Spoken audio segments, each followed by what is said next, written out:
yesterday, December 7th, 1941, a date which will live in infamy. Neither the United States of America nor the world community of nations can tolerate deliberate deception and offensive threats on the part of any nation. That we today have concluded an agreement to end the war and bring peace with honor in Vietnam. These acts of mass murder were intended to frighten our nation into chaos and retreat, but they have failed. We will make no distinction between the terrorists who committed these acts and those who harbor them.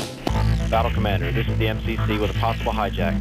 American 7-7, west of Washington, Scramble Lane. The Pentagon was hit by an aircraft.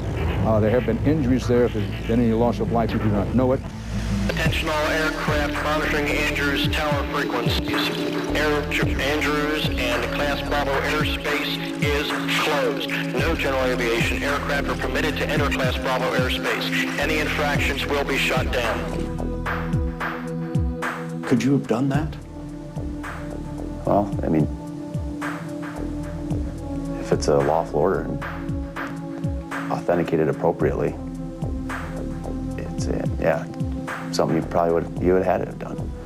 Today, I want to express our nation's gratitude to the Air Guard's 119th Fighter Wing, whose F-16s defended the skies over Washington that morning, and to the Air National Guard's 102nd Fighter Wing, whose F-15s rose to the defense of New York City. In a time of great peril and uncertainty, you were America's first line of defense, and we'll never forget it. The North Dakota National Guard was activated to assist in the protection of state facilities and resources, as well as all our citizens.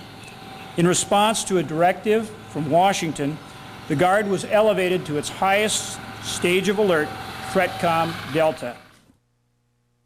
We went to Masira Island in Oman. To Israel. Ramstein Air Force Base in Germany. Shakiza Air Base in Bahrain. Burgas, Bulgaria. We worked with the Jordanians and Embassy and Central Command to see what we needed to do and bring with and how to set up and setting up agreements with our counterparts. We were activated for it.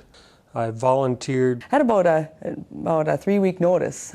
Stand up and pack your bags and head out. I mean, nobody likes the piddly stuff up front. They'd rather just pack their bags and go, but there's a lot of I's to be crossed and T's dotted. I just think everybody over in mobility was fabulous. I mean, they've got it so organized. My job when I got there was to be in charge of our supply account, our supply system, and our equipment section. My responsibilities were to ensure that the enlisted force was sufficiently taken care of. Traditionally, the career field is disaster response force or disaster preparedness. So we're there to what extent we're capable of fulfilling our mission, but we're supposed to be there when the balloon goes up and lots of stuff is happening in a very bad way. The position I signed up for was to lead a team of people that were going to establish all of the training for the Iraqi Air Force. I was the first guy on the ground of this team. The next day my deputy showed up, and over the course of the next 4 or 5 days a group of about a dozen people showed up, and we ended up over the course of the first month with about 35 people on the ground to build this program. The big picture goal was to get guys into pilot training. That's where we spent most of our energies, create officers, get them into pilot training, because if the Air Force doesn't have pilots, they can't fly, and the purpose of an Air Force is to fly missions. I said when I got there they were flying 30 sorties a week. When I left they were flying over 300. For 3 months we basically set up Hescos continuously every day. Hescos are a basket type of cloth liner, and they fold up like an accordion, and you just unfold them, pull them out. They can take a direct hit from a mortar. I was assigned to the Personal Security Coordination Center, and they assigned me to the Prime Minister right away, which at the time was Dr. Ibrahim Jafari. He needed to go to his office one day. Our military escort were held up by a roadside bomb, so they were late getting to his house. The fate of the country rests in the top five, you know, the big five. And if they didn't get to work, that meant they weren't going to make progress that day. So it was a pretty big deal that he didn't get to his office. And so we decided at least a letter of apology, and the sooner the better. And we thought we would just hand it to his, second in command or maybe his PSD or something and be on our way.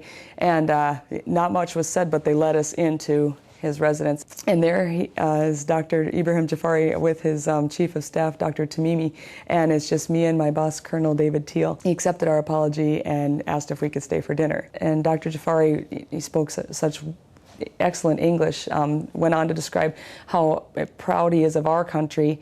It was almost like a dream. We're sitting there and poolside and just a starry night, and yet you could hear gunfire in the distance, and it reminded you that you're in Baghdad. And one of the things that was really exciting was meeting General Petraeus and actually having my picture taken with him on the Heroes Highway, which is the little overhang that they brought the soldiers through on the litters from the helicopters into the trauma room.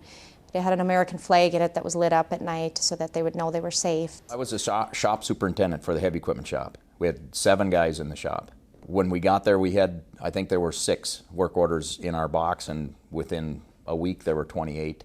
And so it was just boom, slammed with work right away. Everything we did was supporting somebody else's missions. The 732nd engineers, they were actually tasked with one of the things that they did was they went downtown Baghdad and picked up dead bodies. And they were living over on an army camp, in the VBC, but they were promised that they'd get moved onto the Air Force base. And so we started the project to build that bed down area for those folks. And, they had a pretty crappy mission, and so we were just happy to, try to make their lives a little better. I'm on the PERSCO team. So last year was our AF cycle. It was both our turns to go. She was home for a while, then she deployed, and then she got home, and then I came home like a month later. His group commander, Colonel, was from Sather, came into Qatar for, I don't remember, a conference or some reason. And he came up to me when he came in, because Cooter told him, my wife works PERSCO at Qatar. So when he came in, he pointed me out and saw the name, and I know your husband. So even though, we're still a long ways away from each other, at least we're in the same time zone when we talked. It was the same time, and we were closer to each other. Iraq, the typical day for me was 14 to 16 hours, and I was there for 123 days. I worked 123 days. So the closest that I came to a day off was wearing PT or to work. Our mission over there was supply fuel for all types of aircrafts. We broke the old all-time base record of fuel, which was like 100,000 gallons a day. So we went from 3 million gallons a month to 3.6 million gallons a month for records. And the surge happened sometime in late Feb. So that kicked our records up again, and I think we broke it one final time in March. It's like a wall that just hit you, kind of take your breath away. Hotness. Heat was never a factor. All I could think of when it was 130, 140, 144 degrees was, well, living in North Dakota, it can be 20 below, it could be 30 below zero with 80, 90 below wind chill. Germany is a lot better place to deploy to than the desert. The toughest part about deployment is preparing for it and actually starting to get there. It seems like the easy part is when you land there. For some reason it goes smoother. It's all the preparation and all the arrangement, catching the rotator, staying overnight wear. We had weapons, so there's weapons transportation, and weapons securing. There's a lot of little things that go in that you got to rely on your squad to help you out with, and a lot of delegation, and everybody pulled through, and I had more than enough help to get me through it. They were surprised that the Guard was as well informed as we are. There's the basic assumption that the Guard isn't up on all the policies and procedures, and they were surprised when I was telling them how to overcome problems that they were having. One of the TCNs came up from my side. Well, he grabbed this arm. He was like holding onto me like this, and he's like trying to pull me towards him. He's like, misses, and he kept Oh, Jessica, I love you. I'm not going to engage you. He wanted to marry me, so I just grabbed his shoulder and grabbed his arm and twisted behind his back. Without thinking, I had his wrist up on the top of the back of his head. Within about 2 seconds, I face planted him. Mrs., don't hurt me, Mrs. No. That's the big move. We went into like the Ace hardware store. There would be a security guard standing at the door, and they had a wand that they put across you to see if you have any weapons or anything on you. So they did that to everybody, and that's in every single store, whether it's a hardware store, a restaurant. They only let so many in at a time because they are clearing spaces. There's only so much real estate there for clearing out mine fields and stuff. At first, there were civilians actually more or less on the base, but every like we had Air Force had their own compound, secured. So you'd walk out of the Air Force compound and go somewhere, and there'd be Afghanistan citizens trying to sell you stuff like knives and bayonets and kids on bikes with the AK-47 strapped to their back. And I still remember our first night we were there when we were probably up for 2 or 3 days straight. It sure seemed like it. And then we lost all our gear, lost our weapons. Everything was taken by customs and this and that. And we're all sleeping in our tent our first night there, and it was like a half hour after we were sleeping, there was a big firefight down by Checkpoint 6 with mortars and rockets and all that. And it was something else, and we're just like, what did we get ourselves into? 10 minutes off the plane, we were in bunkers because we had incoming mortars and rockets landing a quarter mile away from us. I think that's when the very first time it hits you that this is real world. We actually got hit a few times, and we were in southern Iraq. We were actually outside of Al Nazariya, about 6 miles from Al Nazariya, where they picked up Jessica Lynch. There you knew we were in a war zone. I was sitting out waiting for troops to rotate in one night and watch the rocket launched at a C-130. It felt like I was part of something, and I loved being a hooligan, but I really, really loved being part of that, having an opportunity to use my wartime skills. Because I thought it was the right thing to do. I think that's why we're here, to support the Air Force. Knew that I don't have forever left in my career, and I wanted to get over there at least once and see what the heck's going on and be a part of it. Proud to do it. I'd been in 17 years at that time, and I always wanted to serve.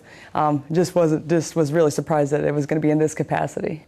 More or less a personal challenge to myself. And as the conversions are coming up and we're moving into the Joint Cargo Aircraft mission down the road and the Predator mission down the road, it's not inconceivable that as a commander I'd have the opportunity or the requirement to deploy some of the people that work for me.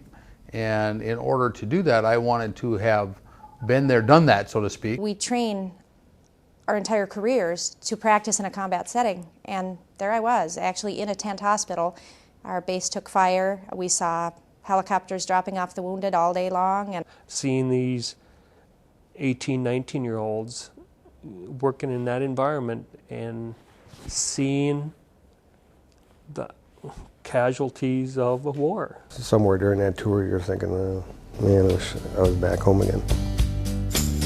We couldn't be any more prouder of you. Your country needs you now, and you've gotta come through. You know you'll always be my little man, so just make sure you come home as fast as you can. Every day you're gone feels like eternity. Every night I pray that you'll come back to me. Now my heart still aches as every day goes by. Just make sure